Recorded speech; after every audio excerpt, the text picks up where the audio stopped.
this team's going to look a lot different from the coaching staff on down. And guess what? New brings excitement.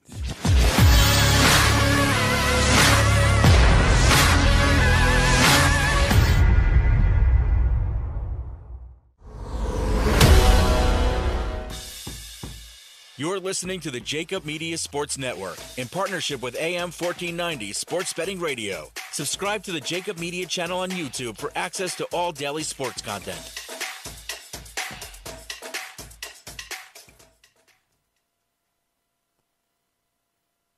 Standing the play here on AM 1490 Sports Betting Radio. I hope we have my buddy Bob Groats on the line, having some technical difficulties this morning. But we've been having technical difficulties in South Jersey and the Delaware Valley, and as far as snow and ice for so long. Maybe this will work out. Bob, are you there? Yeah, I'm here. I had to. I was out of my house for just a little bit. I had to fix some wiring out here. I don't know if I'm that capable. Yeah. In fact, I know because I can't run the board, so I know I'm not capable. But I want to thank you, and Bob, read Bob at the Delaware County Times, obviously, and he is the dean of the Eagles beat writer. So my buddy Bob has been through it all when it comes to the quarterback position with the Philadelphia Eagles. You've seen the controversies. You've seen the trades, Donovan McNabb in division, for instance, in the past to the then Washington Redskins back in the day. We got the biggest one of them all, though, here, Bob. And Carson Wentz, after 19 days of holding us all hostage, finally gone to Frank Reich, Indianapolis, Press Taylor, Mike Groh, reunion tour for everybody out there. What's your first thought of the trade and more important, the return of investment, third-round pick, potential first-round pick in 2022? I thought they did better than could be expected because I didn't think he was worth a conditional first-round pick. Conditional second, yeah, I could see that, and you know another second-day pick. So, and I was kind of surprised that the Colts, there was nobody bidding against them. The Chicago thing, I never believed that. They just they have Allen Robinson there. They're probably going to put a franchise tag on him or sign him long term. And they got Nick Foles, and I did not at all see Nick Foles coming back here. Like that would have been too weird, John. I mean, I would have just had to pinch myself, every time I covered a game there. So, but so I was surprised by that. I think that's a good catch for them, a good return on investment. I mean, all things considered, let's be honest. The guy is coming off a historically bad season.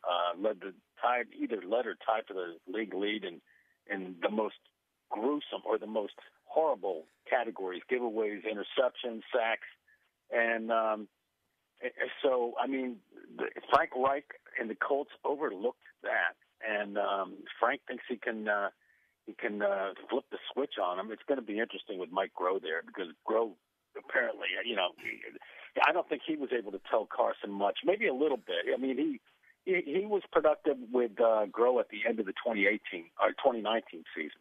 But it's going to be a really interesting rebuild job. And as far as Carson Wentz, he got what he wanted. He didn't want to be here, and we could all see that. John, we didn't need experts, daily on these shows talking about how this had to happen because of this and that and the other thing, and what the Eagles have to do. We all knew he didn't want to be here. It was pretty obvious. Yeah, and I forgot to mention too. I think he got the coach fired. So I don't believe those rumors about or that quote unquote report that Doug and Carson didn't speak for 8 weeks because we saw them. I saw them talking. Yeah. That was ridiculous. Yeah. But, I mean, there is, from that report standpoint, I kind of mentioned there's a literal part to it. Obviously, they had to talk as head coach and quarterback. Well, he was still the starter, at least, just to communicate during games. But if you're looking at it from a figurative standpoint, maybe they stopped talking on a personal level. I could see that. And that's one of the issues, Bob, I remember going back to April when the Eagles drafted Jalen Hurts, and I called it a vacuum pick at the time because I thought it was tone deaf. You can go into it as Howie Roseman saying, we want to be a quarterback factory. We want to have talent. We want to have a great backup quarterback. But you're not taking the human element into effect and how that was going to resonate with the starting quarterback. Do you think that was point. Yeah? Do you think that's where it started? This whole disconnect. It may have started that way with Carson Wentz, but that's an excellent point. And for whatever reason, Carson Wentz didn't want to have to compete for his job. He was most comfortable when Josh McCown was backing him up, or Nate Sudfeld, or both. And when Nick was there, I mean, remember in 2018, Carson came back and he had the stress fracture in his back, and he still wanted to play. And he got his own. He had to get an opinion from his own specialist on the West Coast, before he kind of allowed. Well, I don't know if allowed is the right word, but Doug Peterson just finessed him to the bench with that injury and put Nick Foles in, and they went to the playoffs, so it worked. So I think the trust factor with Doug took a hit then. 2019, that was a strange year. Carson had a good year, but it was a strange year, and then he got hurt. Carson got hurt at the end of the year. But taking the quarterback after that, taking Jalen Hurts, I honestly felt at the time that the Eagles finally did the right thing, which was take the best player available. He was easily the best guy available to me at that time. You take him. I know they had other needs, and there were some receivers and linebackers and other help out there, but to me they did the right thing. And he could not. So I guess there is something to it. He could not accept that. I don't think. But that's on him. I mean, you have to be able to compete for your job. And Jalen Hurts is a tiger when it comes to competition. We saw Alabama. We saw what happened there. And then, he hung around there an extra year after he lost his job to Tua, and then goes to Oklahoma and comes back and has a really strong season with a lot of great players. So Carson, for whatever reason, just doesn't think he should have to compete for his job. And that thing about Malcolm Jenkins saying that the Eagles didn't do him any favor by coddling him, I'm 100% with him. Yeah, I agree with Matt. One of the reasons Malcolm isn't here, I think you'll agree with, is the fact that the Eagles were trying to make things easier for Carson in the locker room and trying to clear the path from a so-called leader so he could take over this team. Yeah. They kind of bent over backwards every step of the way with Carson Wentz right up until they didn't. And maybe it is just that entitlement factor, I think. But, Bob, I think it's interesting. You see it all across the league. And Deshaun Watson, he wants to be counseled on the new head coach and the new GM. And Russell Wilson wants to talk about personnel decisions. Is that the way this sport is going, where you have entitled quarterbacks just thinking they don't have to compete? Yeah, I mean, it's great. I mean, in the world of sports, and I actually think some of that stuff started with LeBron talking about how they shouldn't have this All-Star game, and then everybody jumped on board, and they started talking about double standards and this and that. But in football, these guys are making so much money, especially like Russell Wilson, and such a high percentage of that salary cap, what his salary counts. I mean, all right, if you want to have a little bit of input in personnel, take a pay cut. That's let us do something, and he's not going to do that. I mean, I'm sure they said something like that, and same thing. Deshaun Watson, and I don't know. I think I spoke or not spoke. I was texting with an ex-Eagle, and he really thinks that they'd be great with Deshaun Watson. I don't think they have the resources to get him, and I do think if they had Deshaun Watson, they'd win the NFC East for the next 5 years, and I think that in 2 years they'd be a Super Bowl contender. Even with this roster, I think they could make it over. Well, depending on what they lose, but he's going to be a problem too for the next team that has him because he wants that. he wants to have some sort of say. First it was the GM, then it was the head coach, and you just can't. There's some coddling going on there. Now they can't. Now they got to move him. But and, it is. I don't it think is. they're going to get much. It is interesting, Bob, because and we're talking with Bob Groach from the Delaware County Times on AM 1490 Sports Betting Radio. It is interesting. You bring up Deshaun and his talent level, and I think everybody in the NFL agrees. And the Eagles don't have a chance in those sweepstakes because of the $33.8 million in dead money, which we're going to talk about in a second because I know I was wrong on that. So I gotta offer my apologies to you on that. But that's not a big deal. But I think that's a good thing too. At least they saw that how toxic this relationship had become.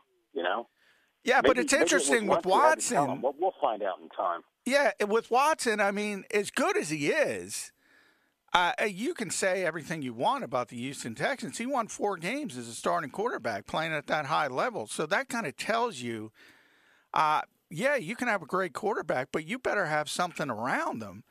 And I look at this Eagles team, and one of the criticisms I think that is unfair when it comes to the Eagles and Carson Wentz was they didn't put talent around him. They tried. If you think about 2018, that was the Lamar Jackson year coming off the Super Bowl. So obviously they weren't going to pick 32nd, but they traded down and took Dallas Goedert. In 2019, it was Andre Dillard, a left tackle who didn't work out to this point. J.J. Arcega-Whiteside in the second round. Miles Sanders in the second round. Last year, they drafted Jalen Reagor. They should have drafted Justin Jefferson. They were trying to get playmakers for this guy. They just couldn't make the right decisions. You're right. And that the pick of Hurts, which I thought was the right decision. That's one of those deals where, what do they say? Even a blind squirrel finds a nut once in a while. At least that was it to me. But, and the other thing is, too, maybe this young coaching staff, I think the average age of the coordinators, I worked out the math, and I'm not good at math, but it's 33 and change, the average year. Yeah. Well, you got 35. Steichen's 35. Like yeah. Steichen's 35. Gannon's 37. Michael Clay's 29. Yeah. There it is. So maybe they'll help. Maybe this will help develop players as much as you can develop them. It's not like you can wait 4 years in college or 2 or 3 years, but maybe they can develop them a little bit faster. Like a guy like J-Jaw, I still don't, I still don't believe that he can't play. There's a lot of people that would disagree with me, but maybe this they're going to have the same wide receiver coach, so I guess that could be different. But maybe some of these other guys, maybe they can actually play. We don't know. I don't think the coaching was in terms of development. I don't know whether it was because Doug had his there was so many tweaks to his coaching staff that I don't think he was on board with. I don't know what it was, but they did not develop young guys. So maybe this new staff will help. By the way, Deuce Staley was in charge of that developmental program for all those people that wanted Deuce to be the head coach of this team. But you're right. There's so many things you can point at as far as what went wrong with this team, the Carson Wentz era, the Doug Peterson era. But it is kind of amazing, Bob. They didn't get 3 calendar years off Super Bowl 52 before they fired the head coach. They didn't get 21 months past the extension of Carson Wentz. And technically, Carson Wentz never sees day one of that extension in Philadelphia. He'll play under that. Yeah, he'll play under that in Indianapolis. Yeah. So if you there, and we mentioned there's so many issues to point at. If you had to boil it down to the biggest, is it Howie Roseman? Was it the coaching? Is it the quarterback? What is the biggest reason for the decline of this franchise?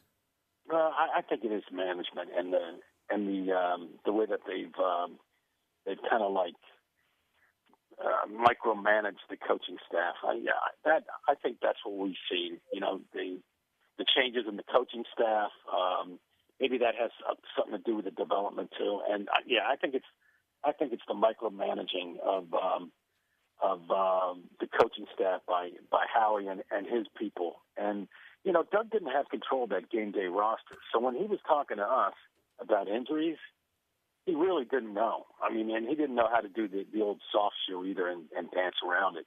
But he really didn't know. It seems like this guy, Nick Sirianni, is going to have that. And that's a step in the right direction. It seems like Nick was able to hire staff that, he was on board with and could trust. It's a very young staff, and we don't know what they can do. But, it seems like they're his guys. So maybe that's a good thing. But, the bottom line is with Carson Wentz, too, and I've always felt like this, John, is like after that knee injury in 2017, he threw his team record 33rd touchdown pass, single season team record, and on a shredded knee, no ligament. Unbelievable. Last play, yeah. Right. But he hasn't been the same physically since then. Now, that doesn't mean he can't play, but to me, he hasn't done what he needs to do to reinvent himself. He just hasn't taken that next step. He's an average quarterback right now. He's just an average guy. He hasn't. I don't know exactly what it is. Fundamentals, and you've spoken about this. You've spoken a lot about that. He hasn't put in the time to reinvent himself and really play to his strengths now. Everybody talks about moving him outside of the pocket, and he's more effective. Well, he got run down so many times last year, and now it's become clear too that he's not that great. I mean, at processing. You look at his highlights and his scrambles. They didn't call a play where he dips to his right, dips to his left, comes back, and then throws a deep ball to Deshaun Jackson or whoever it is, and oh, by the way, some of the receivers that the Eagles drafted are starring in places like Las Vegas, now. So, yeah, but I don't think he can do that anymore. But can he be an effective quarterback? He's going to have to learn something. He's going to have to take advantage of the skills that he has. And right now, I feel for Frank Reich. Good luck finding that. He did it with Nick Foles, though. I mean, didn't it look like Nick Foles was finished? Yeah, and John DeFilippo deserves credit for that. They kind of rebuilt that offense. You're right. Those two guys, yeah. So does he have somebody with him? Does Frank? Well, we'll see if Frank has somebody with him. But even then, John, I just don't. That inability to reinvent himself,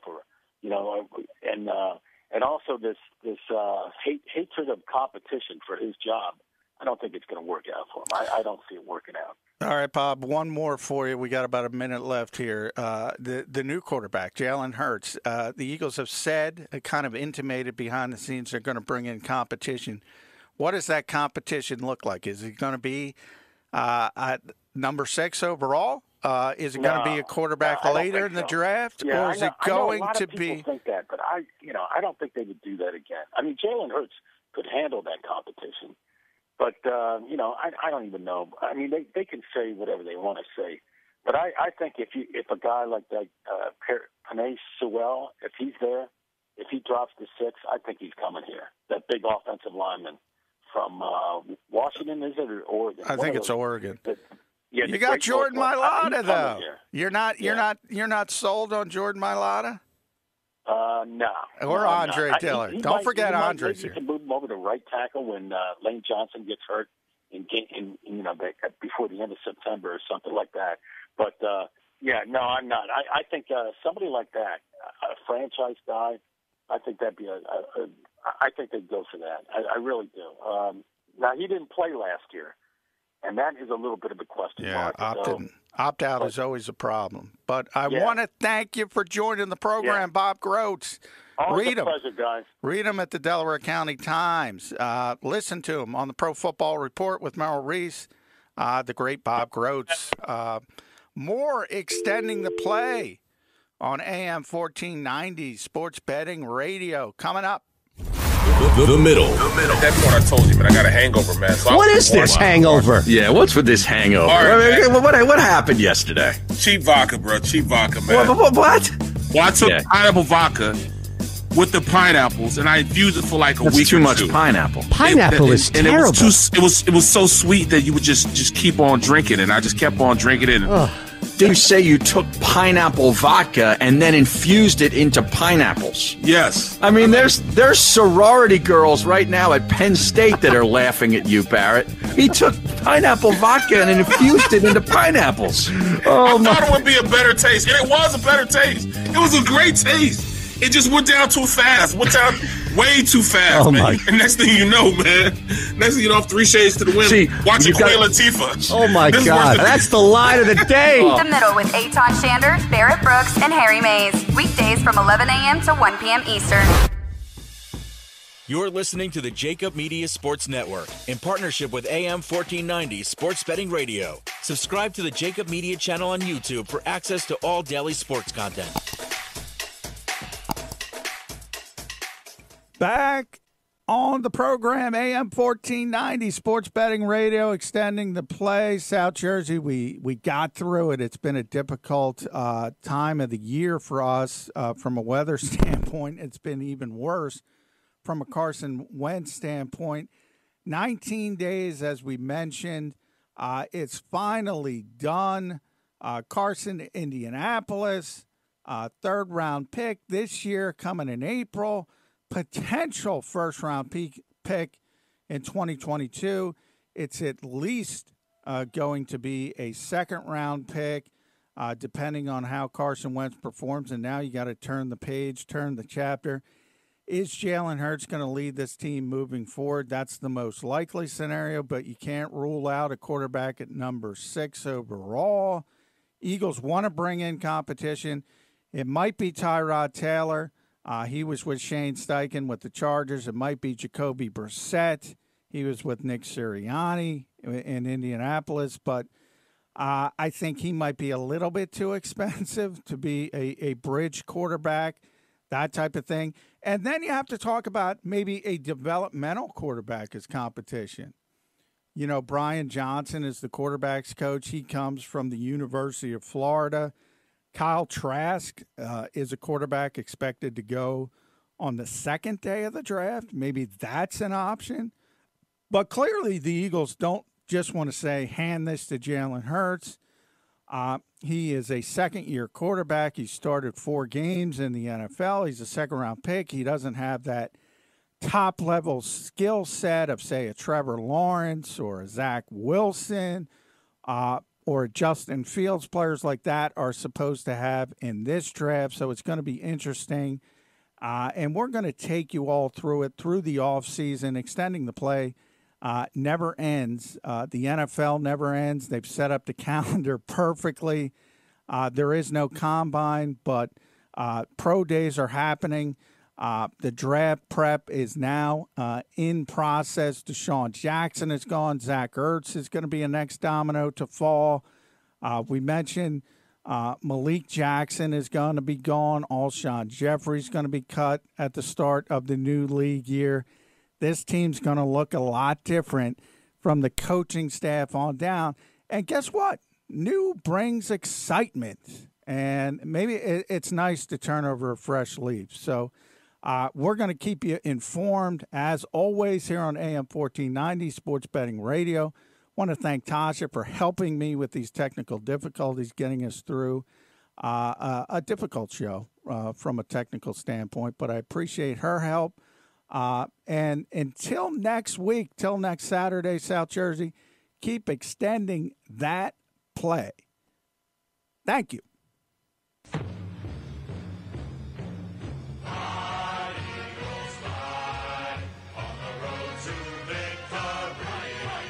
You've been listening to Extending the Play with John McMullen on AM 1490 Sports Betting Radio. Today's program was sponsored by the Malumet Law Office and RE/MAX Real Estate, as well as Bet Rivers Party Poker and Dunkin' Donuts. This has been a JAKIB Media Partners production.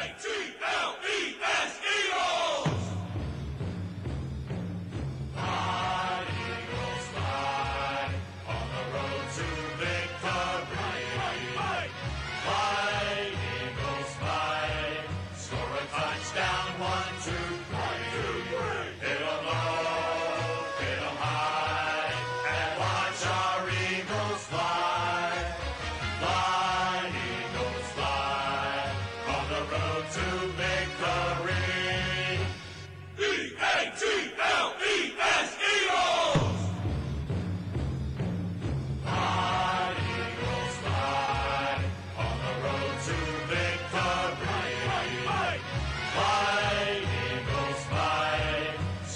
Touchdown, 1, 2, 3.